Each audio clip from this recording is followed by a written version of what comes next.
Good morning, everybody. It's great to be here.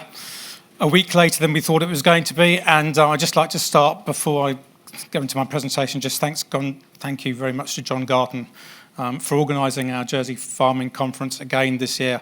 Actually, not once, but twice. So thank you very much, John, for all your efforts. Of course, in the reorganisation, that's meant a few changes. The good news is this is great timing, because we have had a significant event other than the storm of last week in the States Assembly this week. So we're able to comment fully on that today, and what I'm hoping to do is share with you what that could look like for the future, and certainly over the next 4 years. There's also a little bit of bad news, because this slot was due to be taken by Joe Stanley, who unfortunately can't be here. So we drew up a short list of potential stand-ins. It was a very short list, so here I am. The title of my presentation today is Efficiency or Resilience. I mean, it's really a title just to get people thinking. There's some academic debate going on at the moment around food systems and how they've been designed and optimised, probably in the post-war era. They've been optimised for efficiency, not for resilience. So what does that mean? The world is a less certain place maybe than it was recently. We've had all the various impacts which you know about. I won't list them again. Is this time for us to refocus? Should we be looking at resilience as the primary concern rather than efficiency? I'll sort of leave that with you to think through as we go through the presentation. Before I start on any other slides, we've got a short video presentation which I'd just like to share with you. Thank you.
Thank you to Evelyn Partners for making that possible.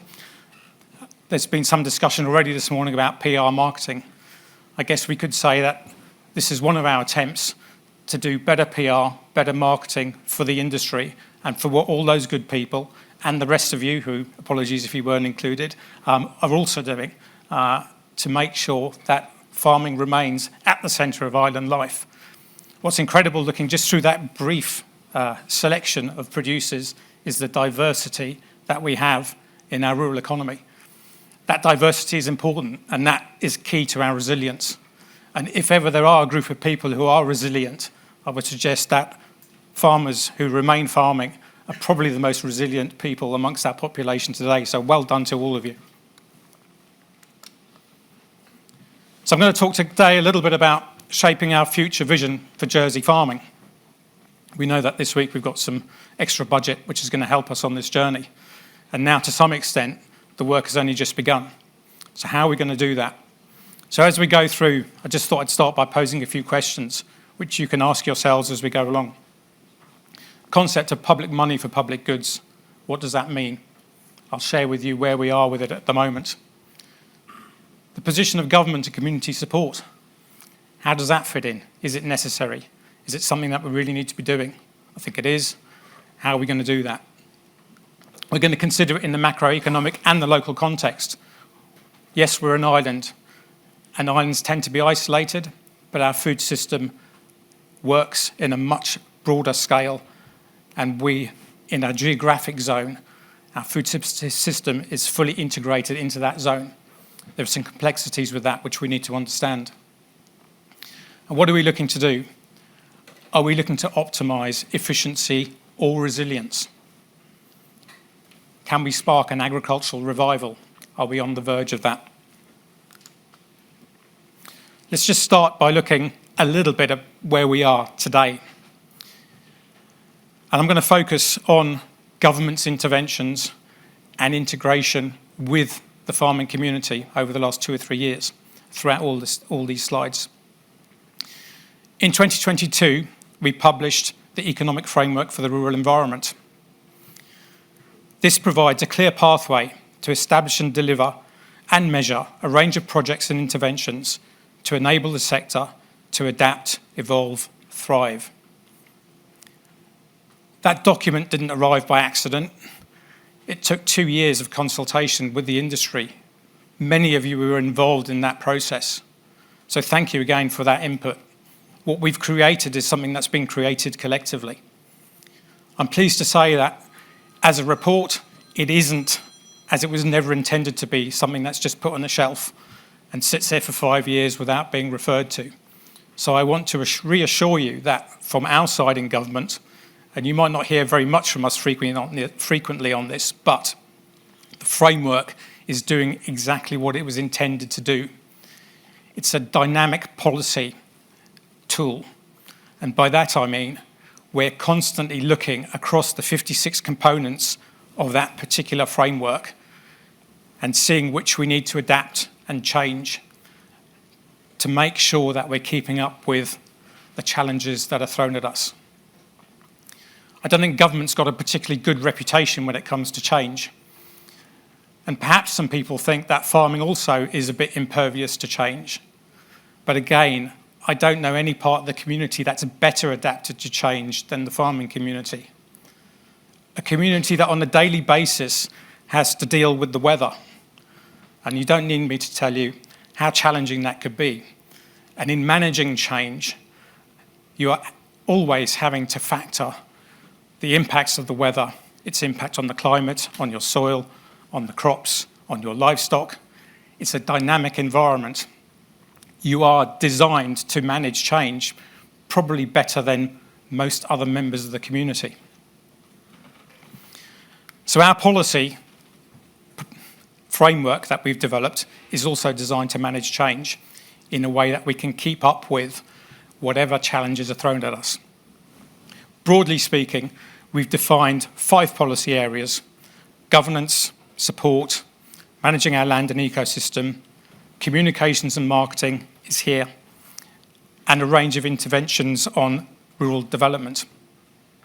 So when we speak about extra money coming into the farming sector, we've already built the framework which will help us deliver this over the coming years.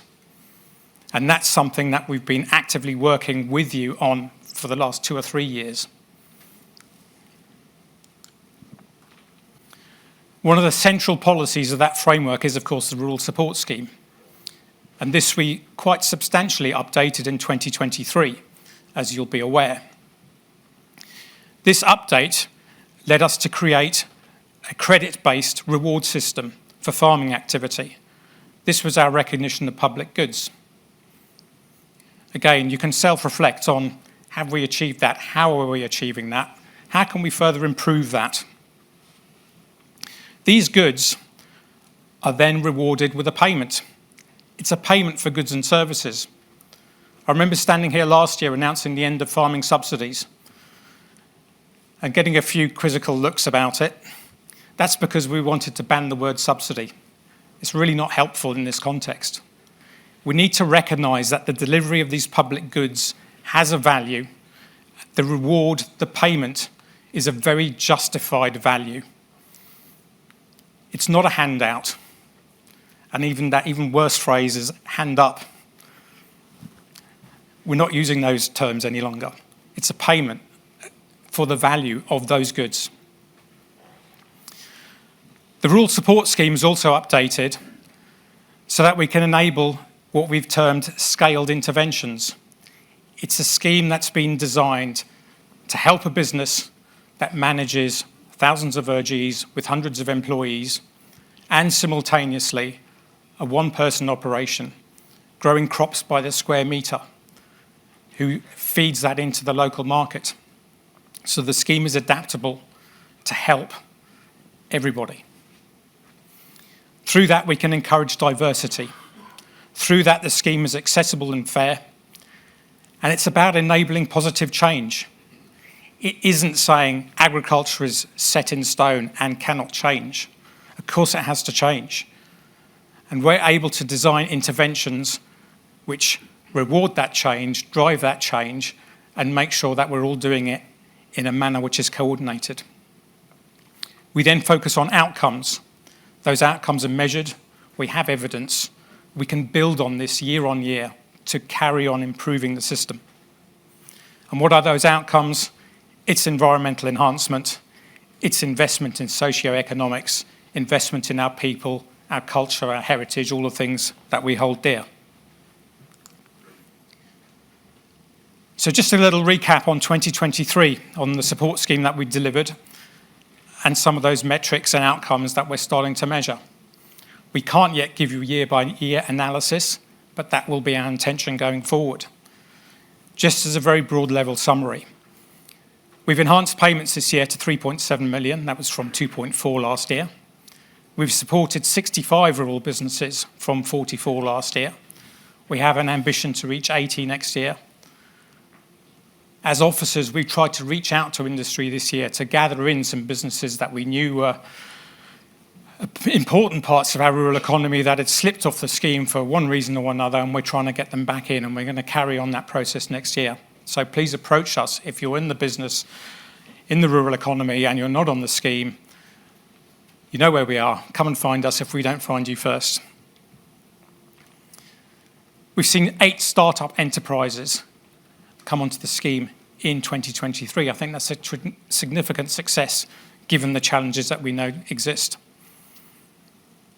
The businesses that we support employ over 700 people and manage over 40% of the island surface area. The scheme this year supported nearly 1,500 verges of organic land, and over 13,000 verges of cover crops have been rewarded. These are crops which are improving soil health, alongside the permanent grassland, which is also improving soil health, meaning that 80% of our land bank is actively being managed to improve the environment, to improve our soil, and encourage more regenerative farming practices. There were 580 verges of local market crops grown this year. That includes about 20 verges of indoor production. When I went into one of our local retailers last Saturday after the storm, the only fresh product in that retailer, fruit, veg, meat, was from our local salad growers from one of those indoor businesses. This year, part of the support payments were directed to hedgerow management. I think a little bit ironic given the last week. That's nearly 2,000 kilometres of hedgerows that these businesses manage on the island. That's here down to Gibraltar.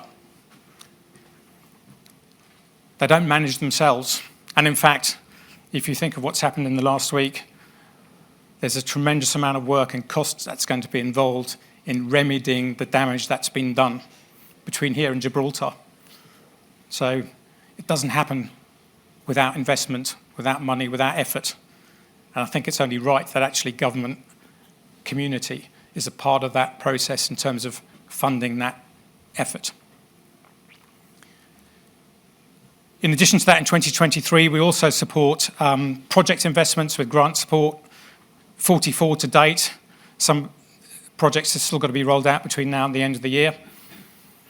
A £500,000 grant has been delivered towards an over £1 million investment by the sector in various projects across a diverse range of businesses. So again, that's industry and government working in partnership to invest in the future. A little bit, some words about costs. I don't really want to dwell too much on this, but I do want to acknowledge it, and I just thought I'd just do it on one slide without going into too much detail. We know wage costs have increased. The figures on the left-hand side are from the stats unit. Agricultural wages over a two-year period up to the end of June this year have gone up 40% in summary. That's going to be a challenge. Central graphs, 2 different farming systems, livestock and growing. The biggest challenge of the livestock system is the cost of purchases, feed, fertiliser, fuel. Rampant inflation in those in the last couple of years like we've never seen. That's a challenge. Wages, smaller proportion of the overall costs.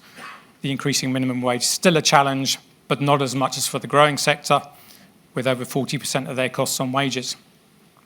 Graph on the right-hand side shows the red line is the actual minimum wage level per hour, and the black line is the minimum wage as it was in 2013 with a rate of inflation. So we know we're above the rate of inflation on the increase in the minimum wage, and it's this acceleration that we've seen in the last 3 years that is a significant financial challenge for businesses. And on the finances, you'll know the people on the support scheme, one of the conditions of being on the scheme is that you provide us with your financials as certified by your accountant.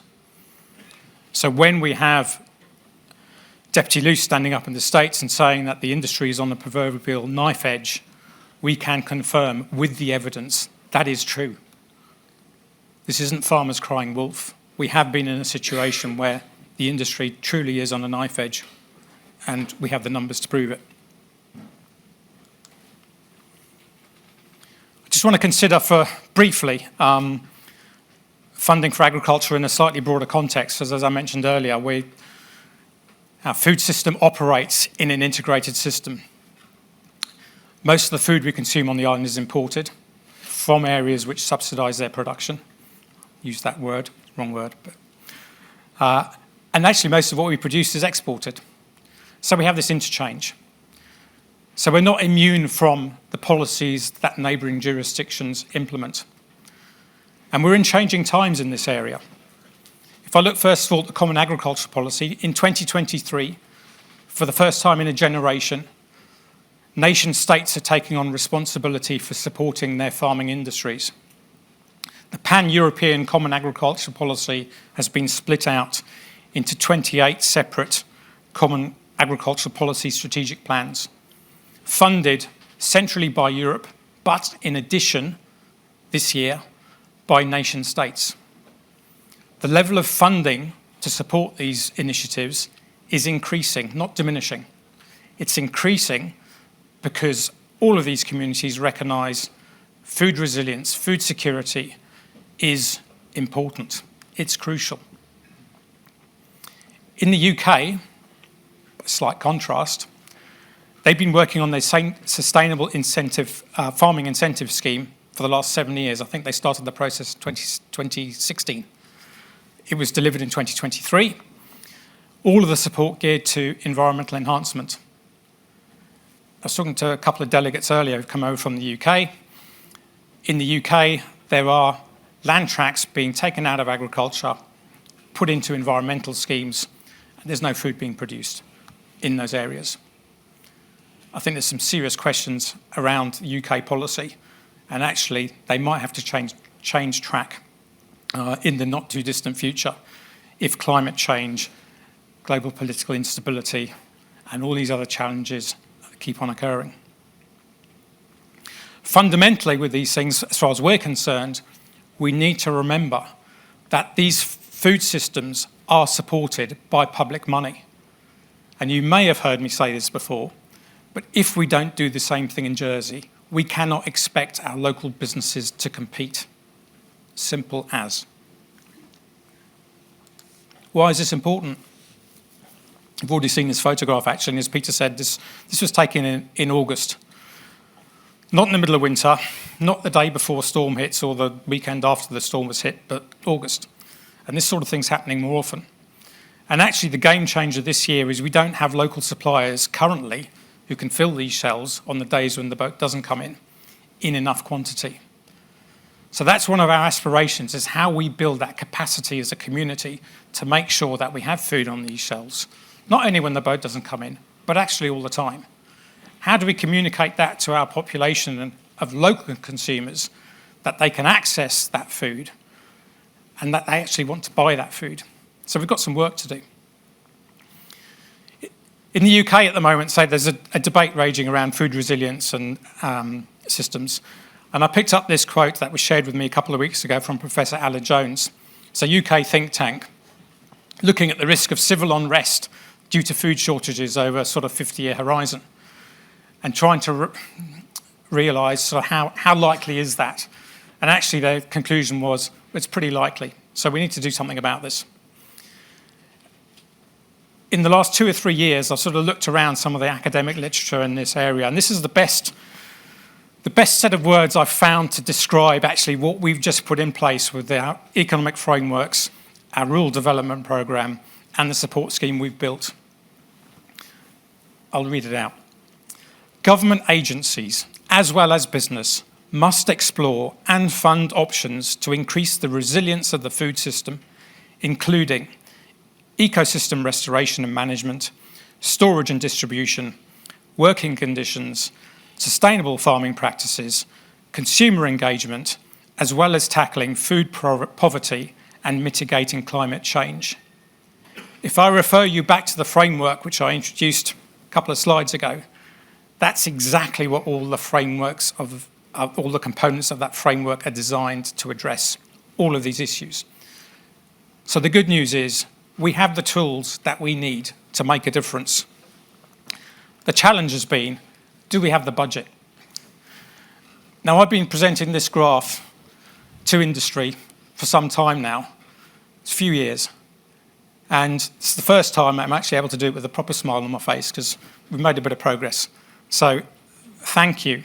Thank you to our Minister for leading the way on this and helping us turn the corner. Thank you for Deputy Steve Luce for taking up the mantle and taking this to the States Assembly this week. Thank you to the Council of Ministers for actually agreeing a sensible compromise. And thank you to the 43 States members in particular for giving it such resounding support. I think with that political mandate, we can be rest assured that at times farmers have felt a little bit unloved and wondered whether there's the support there for them or not. Actually, there is, and it's been proven this week. So thank you. What does that actually mean now? The rural support scheme is going to merge into what we're calling a rural development programme from 2024. It has 3 elements. The first of which is the rural support scheme budget, which essentially I'll come on to a little bit more detail about the credit scheme in a minute, but we can look at the way the money can be organised in terms of supporting environmental and landscape initiatives, food resilient initiatives, social initiatives and skills, and productivity investments. We also have a recapitalised agricultural loans fund that's going to help long-term investment, and we have a suite of what I'm calling rural economy initiatives. That's all the projects and all the working that we do with industry to deliver alongside the other elements of financial assistance. So I'll give you just a little bit of detail around the support scheme for 2024 and explain, for those of you who don't know, a little bit about the credit system that we implemented in 2023, but we are building on. I can just at the outset say that this isn't yet set in stone because obviously the budget's just been agreed this week, so this is a work in progress. We will be working with industry through the Rural Forum to tune this up over the next month so that we're ready to go for January 2024. So what we've delivered in 2023 and we're working on for 24 is this credit-based system.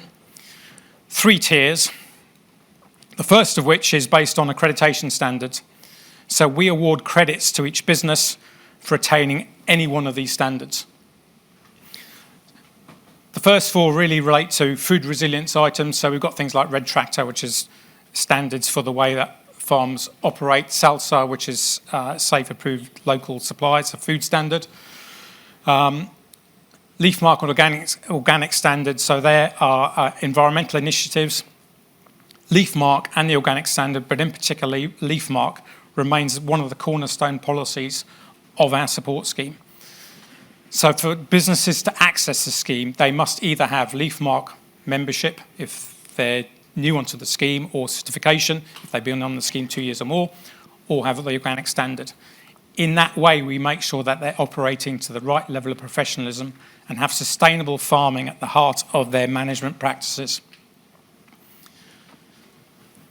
In the second area, Tier 1, we have integrated farm management support. So these are plans, which each farm has to have.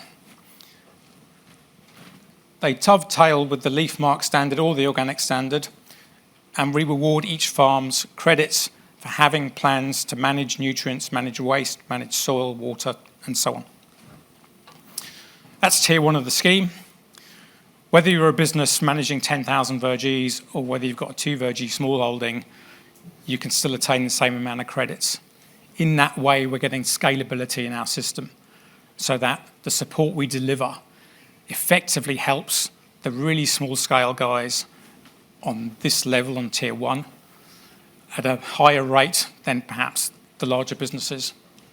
Then we move into tier 2, which is production related support.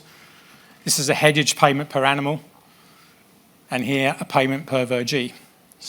On the scale 2, on the tier 2 scale, clearly the more animals you have, the more vergees you have, the more the points build up. So again, scalability. 10,000 vergees will gain you a lot more points here than 1 or 2. Again, please, these numbers are just indicated at the moment, so we will be consulting with industry in terms of sorting out the final numbers in a couple of weeks. Primary land use for 2024, we're just trying to simplify this a little bit. Last year we had about 6 categories.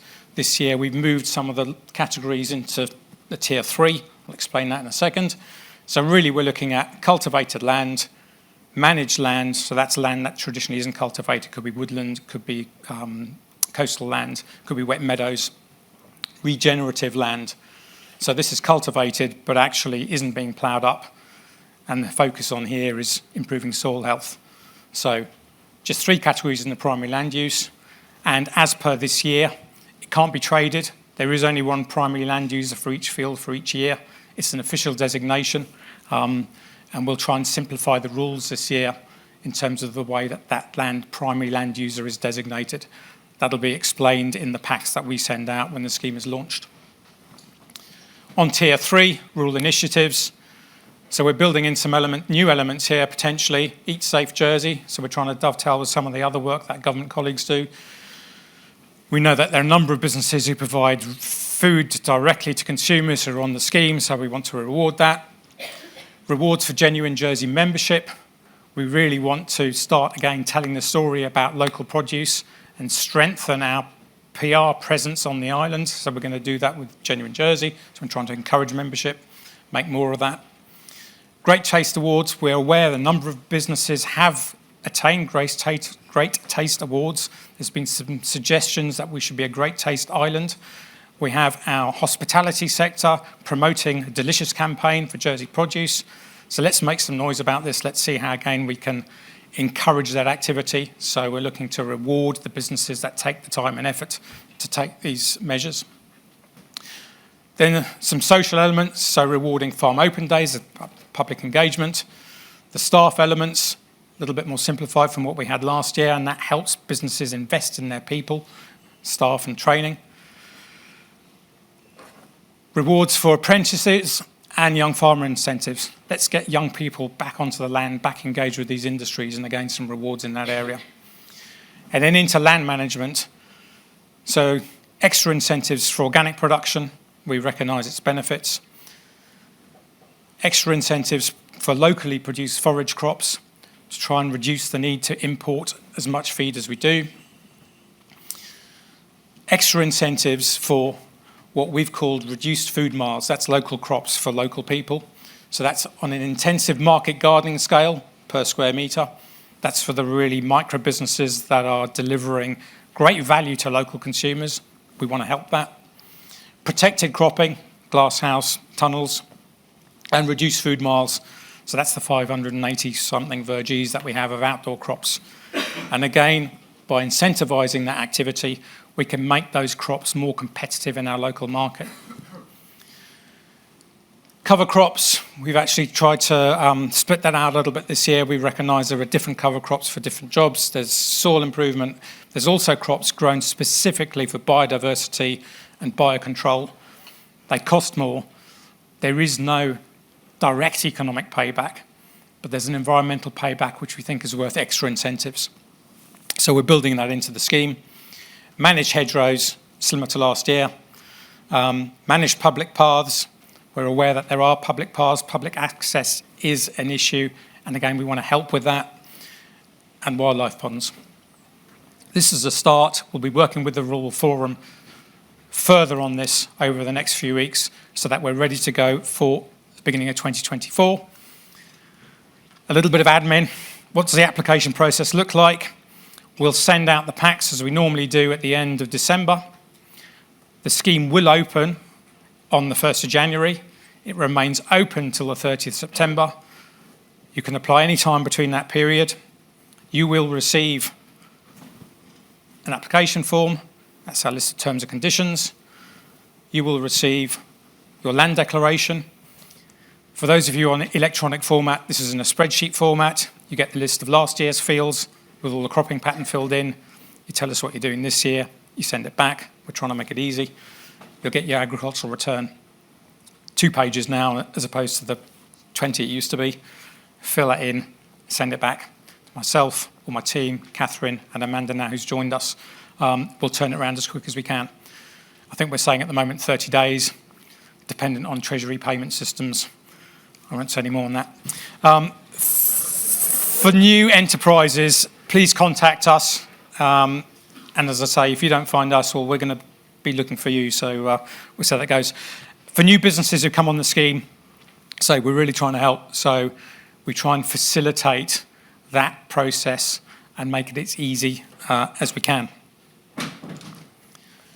In addition to the financial support, I mentioned a couple of slides ago that we also have rural development programme initiatives.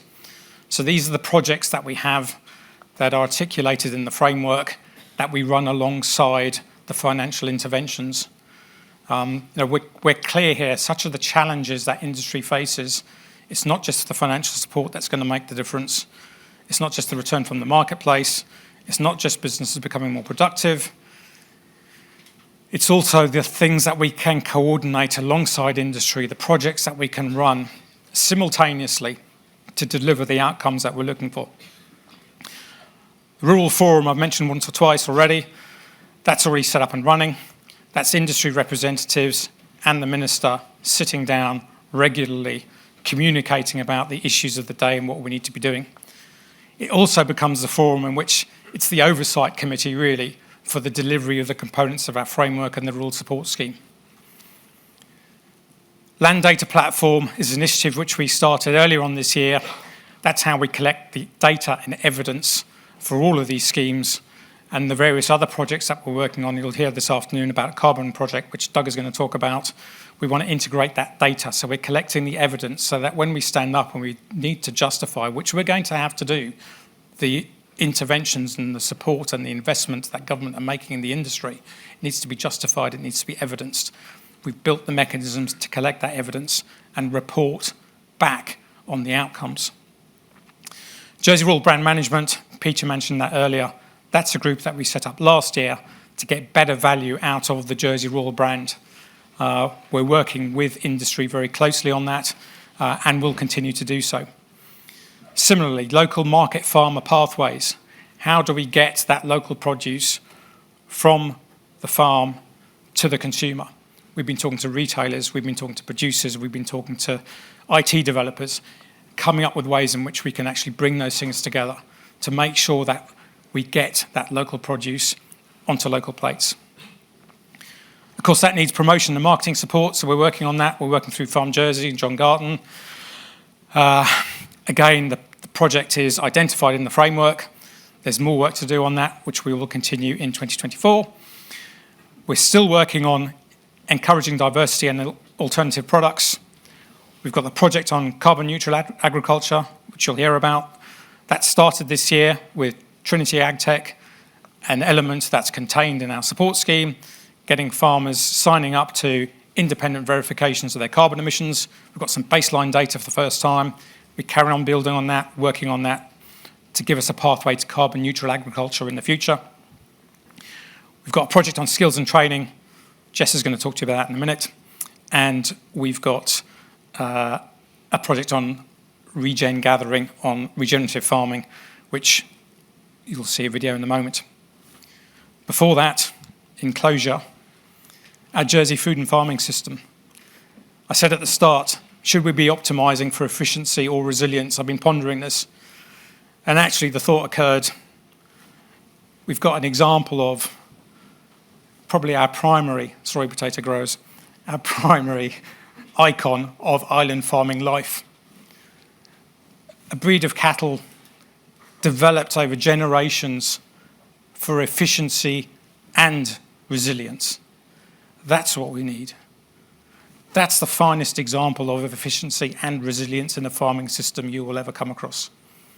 That's our example to follow. So we have the opportunity to rebuild this, following this example. So, thanks.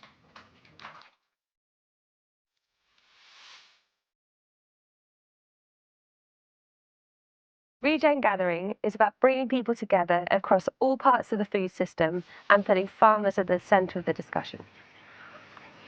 It's a fantastic opportunity to bring lots of the island's rural community together.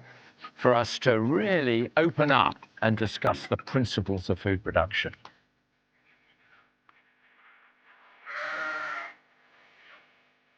We can tell the stories about all of the amazing family farms. Customers want to believe in the integrity of the supply chain. Most people need food. We've got less than 1% of our population who are producing that food. And most of what we buy in, I think it's 97% of everything that we eat, is not quality we should be eating. You need to be bold. If things are going to change, people need to have courage. To expose the established industry to these new ideas so that we can start to work together and come up with an industry that is really exciting and really ready to face the future challenges. You come to this and you listen to people who've got some very interesting ideas about producing food, looking after the environment, what farming means to them. It's about working with nature, not against it, and to farm as sympathetically as we can. Jersey's got a very rich rural history and a rural heritage, and that's something that can't be replicated or recreated. So for us, it's very important to bring more people into the countryside to teach them about where their food comes from, what they're eating, and how we farm.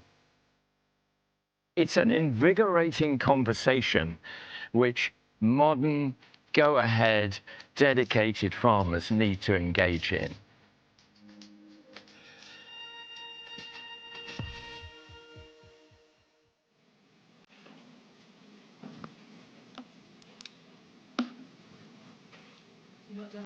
I'm done.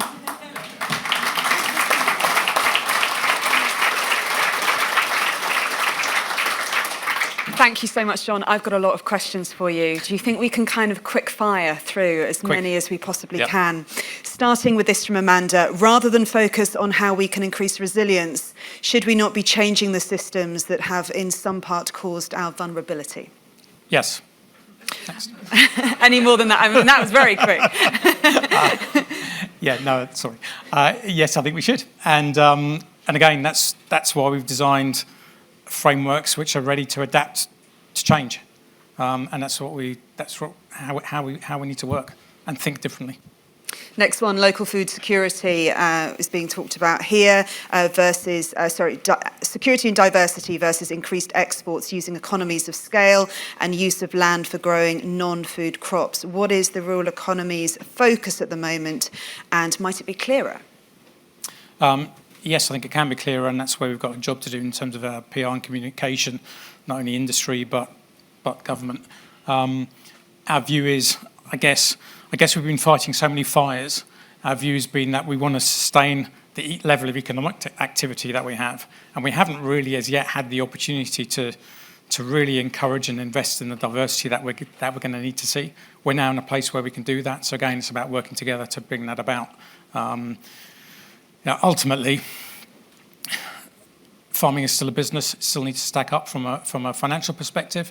So if there are non-food crops that have a part to play in that process, then we've got to embrace that. How can you ensure that this extra funding is going to deliver extra public goods? By making sure we collect the evidence, that it's measured, that the outcomes are reported, and then we've got that continuous improvement process built into the cycle. Question here about your team. I mean, this is now suddenly quite a lot of work for you guys. You're going to be busy. Have you got the resources you need to be able to manage this and get this in place? So our team has grown this year. We've got some extra help on the admin side, which is going to make a big difference. We were only a team of 2, now we're a team of 3. Get my maths right, which is great. So that's going to help. And also, I think we're quite clear as well that this is about partnership work. So it's not us delivering everything. We're sort of orchestrating more perhaps now than we were previously.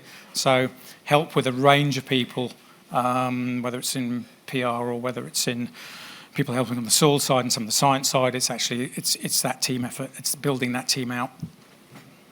This one here, read the RSS 2024 Tier 3. Please, can you tell us what parameters you have set to define a young farmer? Anyone under 40. Okay, Simple answer. there's the answer. Would Jersey benefit from restarting the Agricultural Research Centre? Yeah, I think it would. I think in some ways we've got to look at new technology, and in a broad sense, the whole of Jersey could be an agricultural research centre. We've got some unique opportunities here in terms of the scale of the island and some of the technology that's coming on stream to really get underneath the evidence that we're collecting on an island-wide basis. So the whole thing, and actually its integration with the community and well-being and public health and all of those things, the conversations that we've started with colleagues in those areas, some quite exciting stuff. So Jersey itself can be the research centre, I think. What about the cattle shows? Will they be recognised, John? Yes, not on here today, but they are on my other version, so. Excellent. In the primary use aspects of RSS, could crop land biodiversity be valued? So farmers are valued for their decision about diversity, so governments don't have to do it. Yes, we are building in that valuing diversity. It's actually going to sit on the Tier 3, which we've already started that process. So some of the elements in Tier 3 were around diversity. We'll continue building that out. Skills and training. I know we're going to talk a little bit with Jess about that now, but how can that help here, and what should be available on the island? I think I'll just leave that to Jess because she specialises in that area and is going to talk to you all about it. So. And can I just go for this last one? Yep. Interest in vertical farming, what Matt posed with the risk of loss, what could we lose? We further separate consumers from living soil. So the link between soil health here and public health hasn't yet been researched. So my views on that are, again, it's about the food system and having access to food. And actually, if you look at, historically, we've got a long history in vertical farming because effectively that's what glasshouse growing is by a different name. So it has its place. And actually, having food or not having food, if that's a decision, then it's worth having. Well, John, thank you very much. Thank you for flying the flag. Okay, thank you.